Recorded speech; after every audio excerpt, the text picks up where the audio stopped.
Welcome to Jewish Boy Calls His Mother. I'm your host, Sadia. This is my mother, Ima. And Hello. uh And Raven. She wants to be included. Here she is. oh, she's so Yes. cute. Yes, Raven. Yes. The minute I got you called, the minute I picked up the phone, she just ran and jumped right on my lap like this. It's like a 2-year-old. Like, you're on the phone. You can't be on the phone. You got to pay attention to me. Yeah. Yeah, like, she's definitely aware of what's going on. Um Anyway, my air conditioning went up. yeah. How'd that And go? so here is the situation I am in right now. See the fans? Oh gosh. Oh, you must have been Now, I said to your sister, you know, when your father and I first moved down here, um, that first year they were expecting a big hurricane. It was Dorian, but thank God did not hit us. Mhm. But everybody was advising me what to buy, and they said get a bunch of fans, little fans with battery powered fans. So I did. I got a whole bunch of battery powered fans, and thank God we have never had to use them in the case of a hurricane, but we have used them plenty. And when we were first here, our air conditioning, we had a problem with our air conditioning, had to be fixed. So we used those fans for that weekend. And now I'm using the fans. So I So said to you, and all the emergency food that I bought, like the non-perishable stuff, came in very handy. I ate it anyway without it being an emergency. And I said to your sister, isn't it nice to use all this emergency equipment for non-emergencies? She says, yes, thank God that's usually what happens. that's awesome. By the way, I just want to let you know, today the Beatles came out with their last song. Is this AI? It's So like Paul this McCartney basically putting together the AI with Ringo Starr. so what happened was that John Lennon like wrote and recorded this song in the late 70s, and it was a really bad rough demo tape. And they tried together like Paul McCartney, Ringo Starr, and George Harrison like 93 to like record over it and play over it and work with it, but they could only do it for like a day or two because it was so banged up. And then over the years they were trying to play with it, and I think John Lennon's son gave like a fresher recording to Paul McCartney like in 2006 2005, and they You were mean his holding son recorded the same thing? no, not No, recorded the same no. thing. John Lennon recording, his son had a better recording of it because they originally Oh, got one from Yoko Ono that was like third generation, so it was really rough. uh-huh. And even then, it was still pretty bad. But once AI started coming out and becoming more like effective, in like 2021, uh, Paul McCartney was talking about making the Beatles song.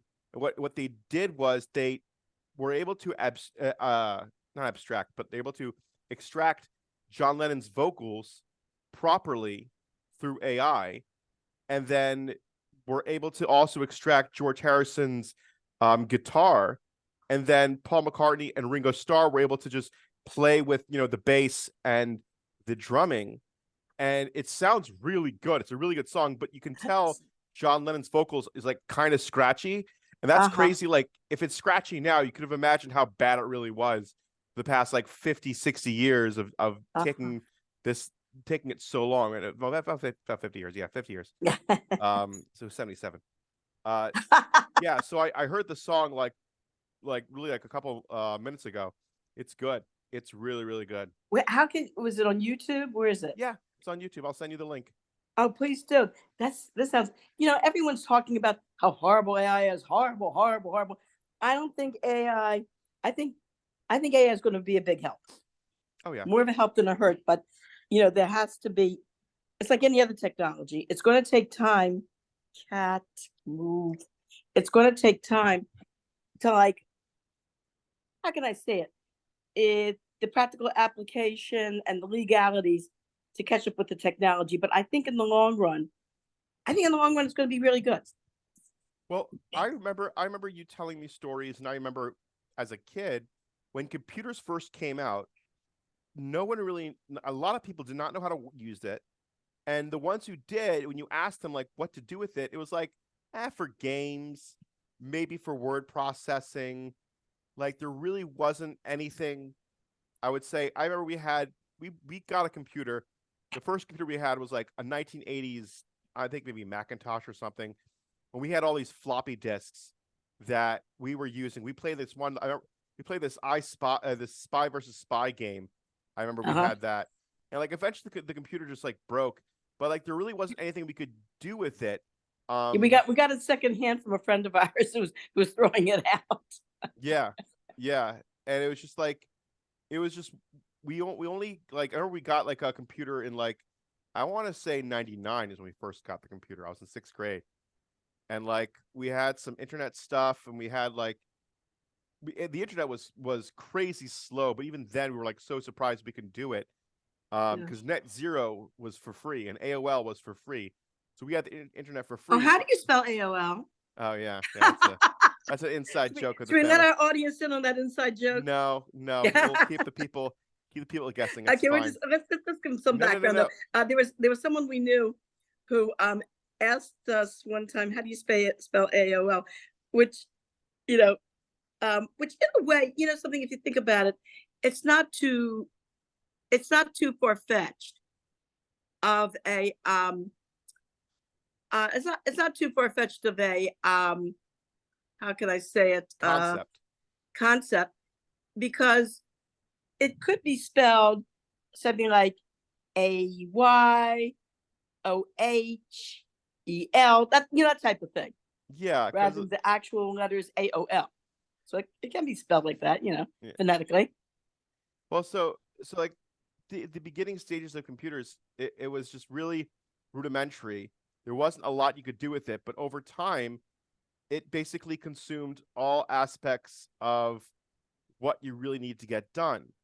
I think I saw this one picture. It was like an office from the 1980s with like, you know, it had a fax machine, it had notepads, it had a typewriter, it had all these different things covering the entire table, and then it showed like something. I think this was like 2015 or something like that.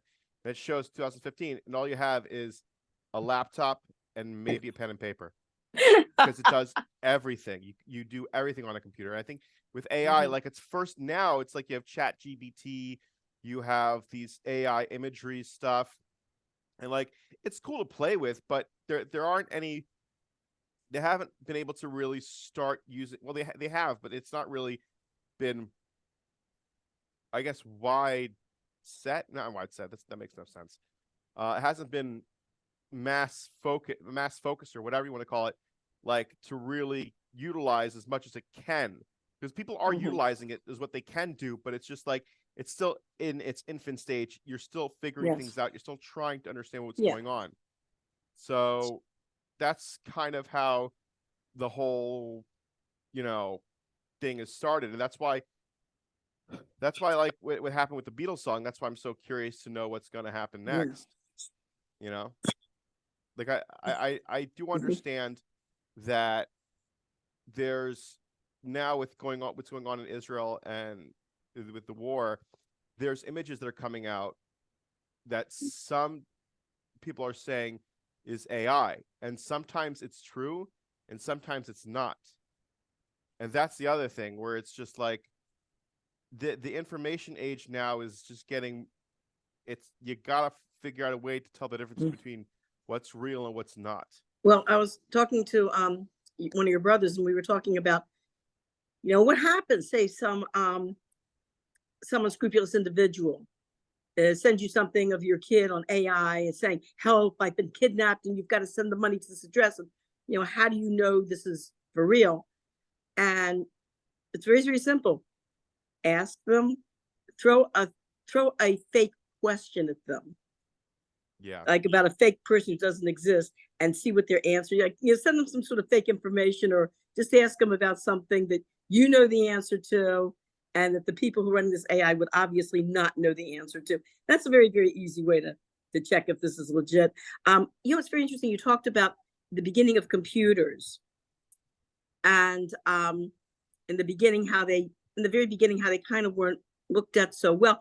There was a very popular book when I was in school called Henry Price and the Homework Machine. And I remember reading it when I was in 4th grade. And it's about Henry Price is this boy genius. He's a scientific genius. And he and his friends are very advanced, very technologically astute for the time. And his father is some sort of, big electronic scientist. And so his father has a home computer. This book was written, I think, like in the 1950s, Oh, wow. when the idea of a home computer was like, going to the moon. Yeah. And so Henry and his friends consist of this boy and this girl, and they're like 10 years old, and they decide to do their homework using the computer. And they see how easy it is. They just plug in their problems that they have that they have for their assignments, and they get their information, and that's it. It's real simple. So eventually there's a villain, the classroom bully, who likes the girl and is jealous of her friendship with Henry and this other boy. And he spies on Henry, finds out about the computer, and he spills the beans. He tells the teacher that these kids are really cheating, that they're getting all their information from a computer, they're not really working on their homework. And so the teacher talks to them, and she finds out they admit, that this was true. So the teacher has an idea. She says, because you children are so advanced and you've got this computer, I'm going to give you special homework. And she gives them these, like, she totally overloads them with these very, very difficult and weighty assignments. And they're looking at each other, go, oh, we're going to be up the whole night with this, And they manage to do it. And so the girl finds out, eventually she has her suspicions about who the boy was that squealed on them. And so she kind of like goes over to the boy and she goes, hey, I'm walking home by myself. Would you like to walk me home? He goes, oh, yeah, I'd like to walk in. That'd be great. And so they're walking home, and she mentions to him about, I really need help with my homework. Can you help me? And he goes, sure, I can help you. And he says, and I won't use any rotten computer either. And that's how she figures out that this guy is the one who squealed on them. And they're going by this puddle, like this mud puddle. She gives him this huge push and knocks him into the mud puddle. And so at the end of the book, the kids realize that they really shouldn't be using the computer for their homework. That there's also other things that happen that make the story interesting and exciting. But the very gist of it, to skim over it, is they realize at the end their lesson that homework is a way of practicing by yourself, and that by just going to the computer and just running through the information and typing it out and not really doing the work that's involved, they're not really getting what they should out of their education. And that's how the book ends. What was the name of the book again? Henry Price and the Homework Machine. Henry Price and the Homework Machine. I believe that was it. Henry Price and the Homework Machine, if I remember correctly. I mean, I was only 10 years old when I read it. So. This is Danny Dunn and the Homework Machine? Oh, no, that's it. I'm sorry. Wrong name. Danny Dunn. That's it. Danny Dunn and the Homework Machine. Right. Yeah. Wrong name. No, that's fine. I'm glad I'm figuring this stuff out. It's just. But it's a cute book to give everybody like an insight of what the attitude was at the time to computers and the whole concept of artificial intelligence and computers and technology. It was written in 1958. Yes, that's right. That would make sense. Yeah. Mm-hmm. It's funny because it's just like nowadays that's just how you receive this information. It's not cheating. It's just how you receive it. And I personally noticed that, like, when I research something and Google something and then read it, there's something in my mind that helps me understand it better, and it gets lodged in my brain. Like, I don't know why. But like I said, in my day, and calculators too. in my day, had a student used a calculator, it would have been confiscated and you would have been given an F. And Yeah. some kids tried to use calculators, and yep, they were confiscated, and they received an F because the teacher wanted you to use your brain. Yeah, but it's like different ways to use the brain, you know what I mean? I think there's Yeah. a level to it where, you know, it's people are scared of technology, so there's really not a lot of, I guess you're gonna have a lot of hiccups and anger towards whatever it is from multiple angles because it's new. But once it stops, Mhm. being new, like for instance, when video games first came out in the 70s, Oh yeah. you know, do you remember any backlash when video games came out and the issues they Well, were going to have with it? you bet I do. I remember a lot of parents were very upset. Oh, I'm not going to let my kid play on that video game. That's horrible. It's bad for their brains.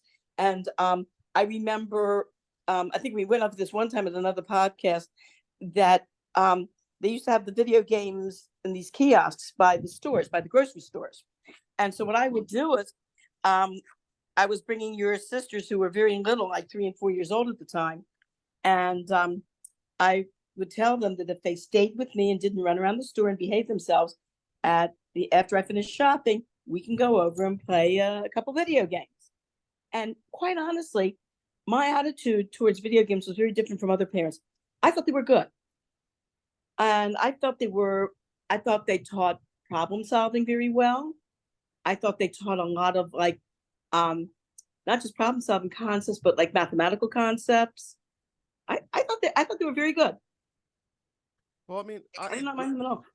I remember like when I was in high school, there were different games that came out, a lot of shooting games and a lot of very graphic shooting games at the time, like Grand Theft Auto 3, where you're supposed to like beat up hookers and rob stores and get inside cars and you like get the cops to chase you and blow up like tanks and shoot up buildings and it's really graphic. And Well, that I'm not so crazy about. well, But the games that your sisters played, um, and at the grocery store were Frogger. Remember Froggy? I do remember. What I was And gonna say was, Pac-Man. what I was gonna say was about like we were playing GTA 3, and my friend had a laptop and got permission to use a laptop in class, and he was able to pay attention in class, answer the questions while playing GTA 3. So it was kind of funny where like he'd be in the back and some kids could see him, but no one ratted him out. And he would be playing like GTA 3, and like the rabbit would be asking questions, and he'd be able to like answer right away of like what's one thing or another. And I just thought it was the funniest thing. That kid must have been a genius. Oh I mean, yeah. he'd been very brilliant to be able to do that, to keep his mind on two things like that. That's amazing. Well, a lot of games, you could do two things at once, so to speak. It just depends. Sometimes you need full concentration, but that's kind of where like I got to enjoy video games, where I got into Nintendo, and I got into like playing games like on the computer and whatnot.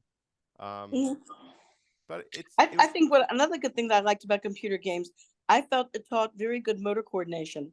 Oh yeah. Yeah, I thought it was very good for that too. I saw nothing wrong with it. So you thought you did the more violent games. Yeah, I do see something wrong with that, but you know, I don't think those are good for anybody mentally to do something like that. What do you mean? But I've been talking about the violent ones.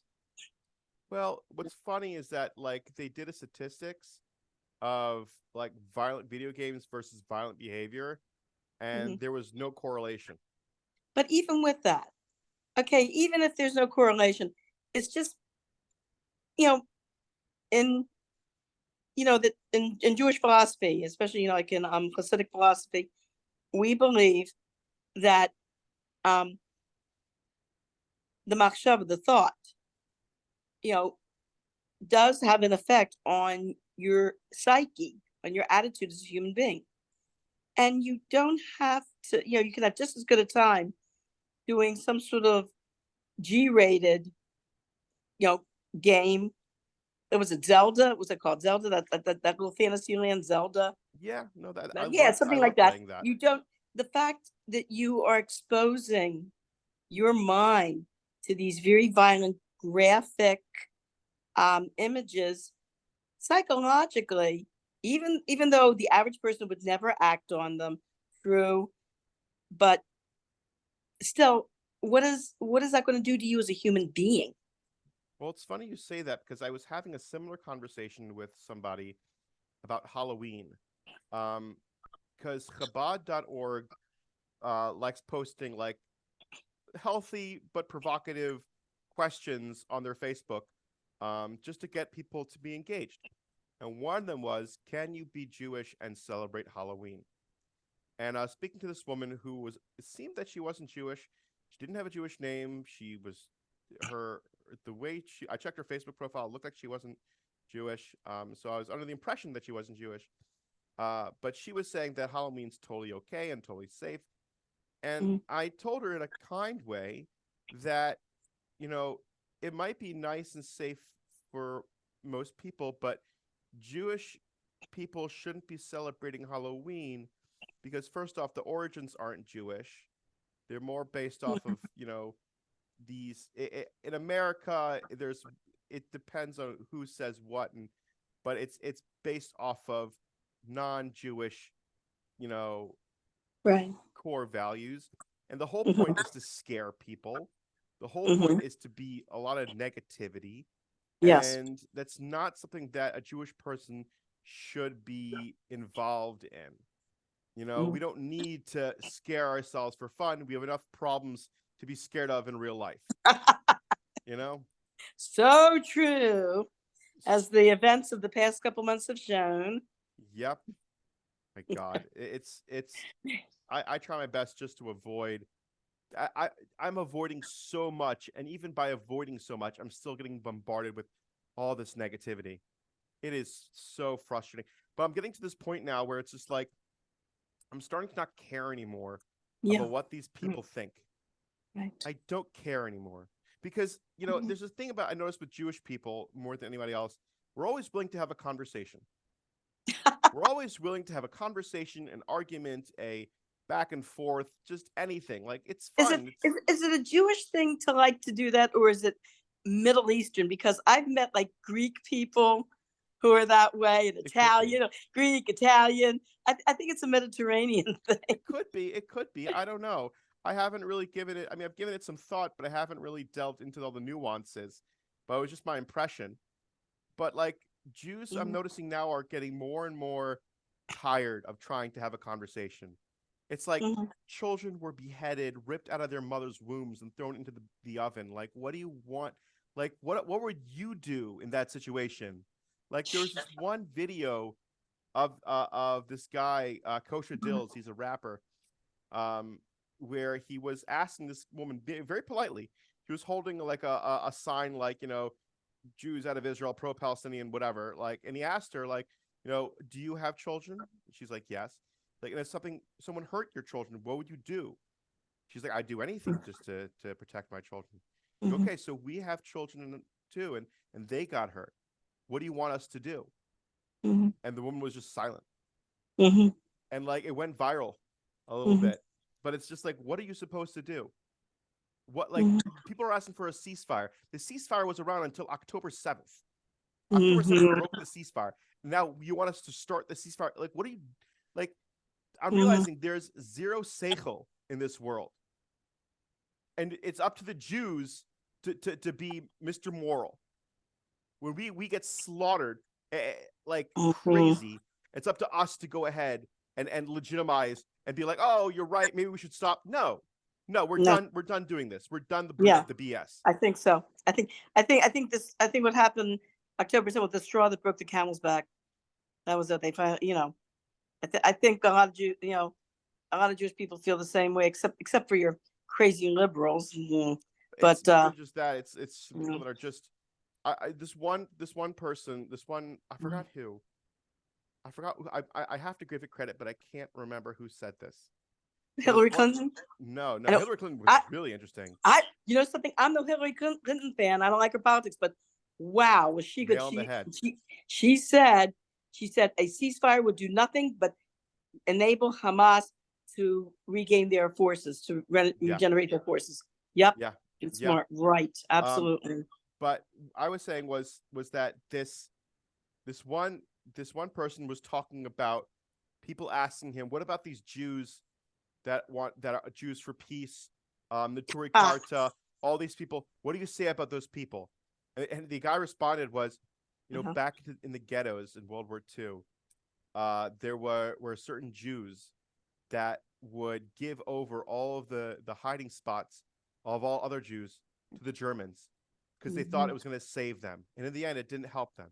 So these people, these Jews, think that they're saving themselves, but they're really not. They're hurting everyone else, and they're going to get themselves killed. Mm-hmm. But so what can I say? Renegades and traitors is an equal opportunity employer, Yeah, and that are found in all groups. Yeah. Mm-hmm. it's just I Well, used to get let's put it this way: the members of the Natura Carta do not exactly have reputation for being the most uh, mentally healthy individuals. Let's put yeah, it that way. but that's the thing where it's like I used to get so worked up, and now I'm like when it first happened, I was very worked up. I was ooh, it was terrible, and now I'm just like Mhm. I'm going to do the best I can to be the best Jew I can. Good for you. I'm trying. I've been more on top of Moina Minyan. I've been more on top of saying Tilas Yadayim. I've been trying to get better at my learning Torah. Trying at getting better at Torah mitzvahs. Just doing what I can, saying more Tehillim. Like that's in my mind, at least that's where I feel like I'm doing something. I'm being productive. What are you? I'm curious. What have you been doing to like I guess strengthen you know That's a very good question. Well, actually, well, I wanted to check my mezuzahs anyway hmm this year because we've lived here for Kenai 5 years already, and oh yeah so I think it's about time to check the mezuzahs. So I'm checking the mezuzahs. Um, that's a good question. What am I doing? I'm giving more. I'm trying to give more tzedakah. Now, as far as davening goes, because of my schedule, well, I'm a woman, so I'm not obligated. I'm not technically obligated yeah to daven, but on days that I can, I do the entire davening. But most days, unfortunately, I can just do the bare essentials. Like I said, because of my schedule. Um, that's a good question. Something I'm trying to think of what. well giving more tzedakah you're trying to daven more are you Yeah. saying more Tehillim Um. Actually, no. I've just been saying the days. The Tehillim for the day. But you know what you On can do Shabbos, I try to. On Shabbos, I say the Tehillim for all my children and grandchildren. so what you can do is just say kapitel chaf as well Every day, Sik B'Tuchav? Or is yeah that it's supposed to be for times of trouble? times of trouble it's for Hmm. protection and things like that there's like Okay. there's chaf beis samach tes kuf nun there's plenty of them Hmm. but chaf is like the main standard one it's lam natseach it's between Ashrei and Aval Tzion and normally you're supposed to Hmm. say it like when there's days of no tachlin but Yeah. that's a different That's story but yeah just saying kapitel chaf it's saying to him in my opinion I think helps so much and it's so important that's one thing I can definitely tell you is that like in case anybody's listening out there and they want to help and they're not sure what they can do they don't have enough money they're hmm not you, in the army a very strange thing happened to me this past summer. mm-hmm. And what happened was I was at a rest stop and this woman came over to me, non-Jewish woman came over, and she asked me if I could help her. She said that somebody stole her purse and she called the police and she goes, but she said all her, her money was in there. And they've been, she and her, kids um, that were traveling with her, they've basically been, sitting there waiting for like one of their family members to eventually show up and with the keys, with extra keys to the car, to get them out. And she says she has nothing on her. Could I please help her? And I said, sure. And I gave her $10. And I said to her, could you do me, I'm going to ask for a favor though in return if you don't mind. She goes, what? And I said, I'm Jewish. And this was, of course, during the summer before any of this whole thing yeah started. I said, could you please, and if you ever get the opportunity to help Jews, whether it's to vote for a political person who was pro-Israel, whether it's to um, whether it's to support any measures that are pro-Israel, will you please do it? And she said to me, you bet. She promised. She said she bet she would. And she says to me, she says, the Jews have put up with a lot of crap. I said, yeah, so tell me about it. And I thought back to that with all this starting. I go, I'm wondering, with all this happening, if this, who knows what position now that this woman is in, that she can give a voice, that she, because she did promise me that, that she would give a voice or do what she could to try to help any, Jews that are in her area. I think about the times when I was working in different offices. And I think of if I made a Kiddush Hashem or not. And I feel like there was one office where I had a project manager who was really on my case.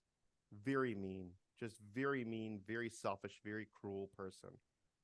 And I was doing my best just to like forgive and move on, trying not to let them get to me. Mhm. And I had a few other people that like were coming up to me being like, yeah, she's mean, she's evil, they tried to make me feel better by talking smack about her.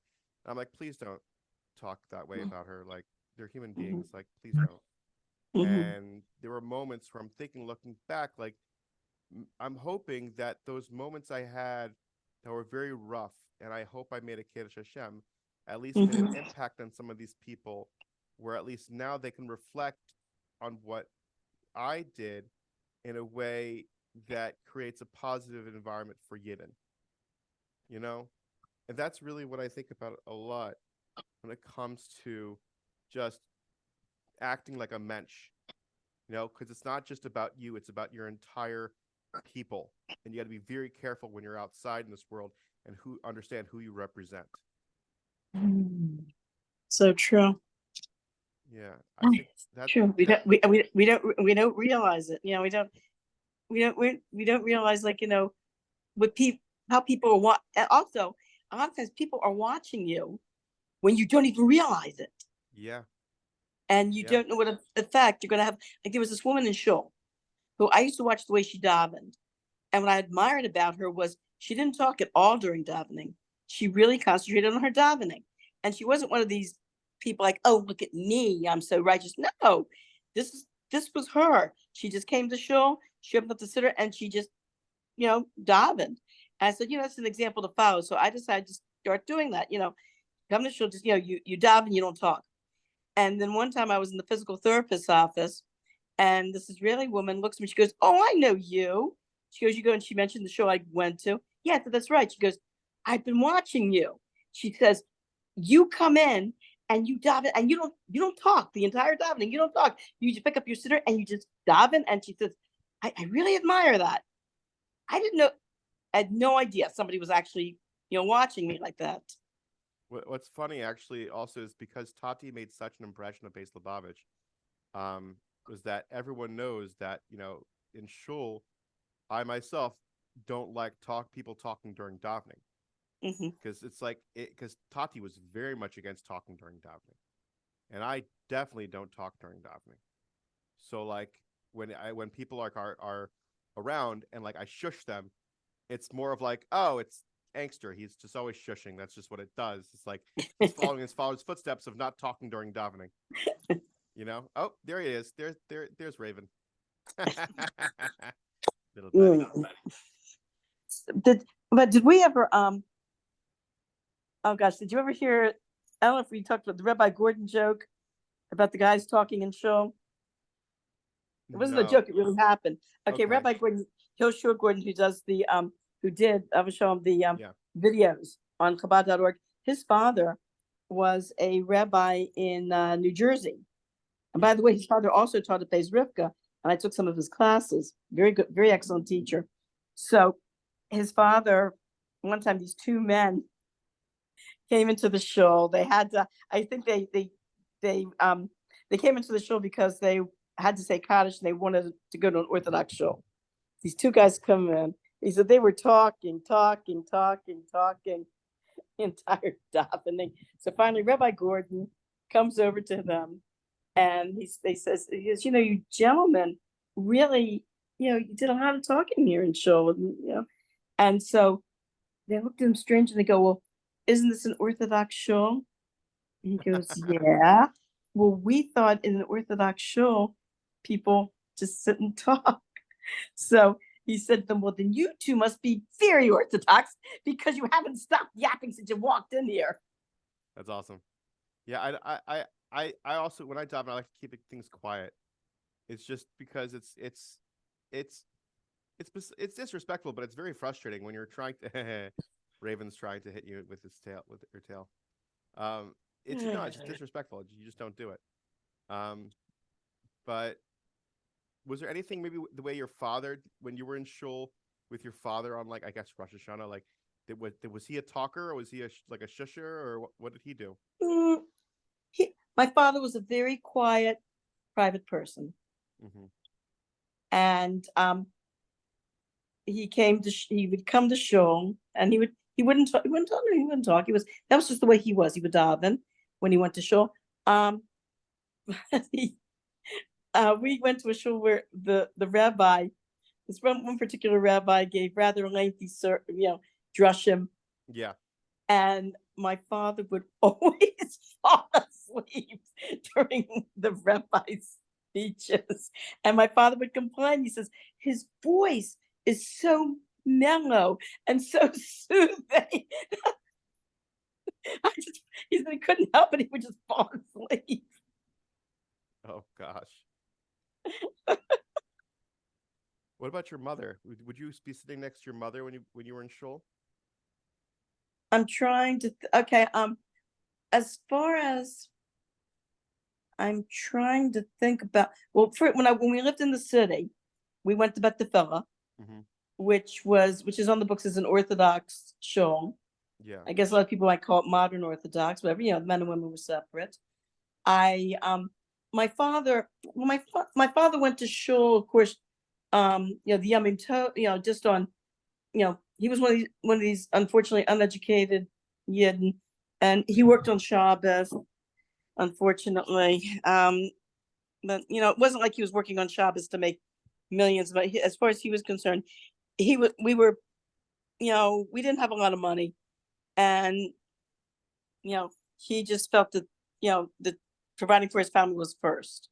Mm-hmm. It wasn't like he was raised Orthodox and rebelled. No, no. In fact, No. he wasn't raised religious at all. Mm-hmm. I mean, his parents sent him to Hebrew school. He had a bar mitzvah, but he went to the public school, and he wasn't raised religious in any way, shape, or form. And his mother kept kosher in the home, but they ate out, none of that type of thing. So the only time he really went to shul was Rosh Hashanah, Yom Kippur.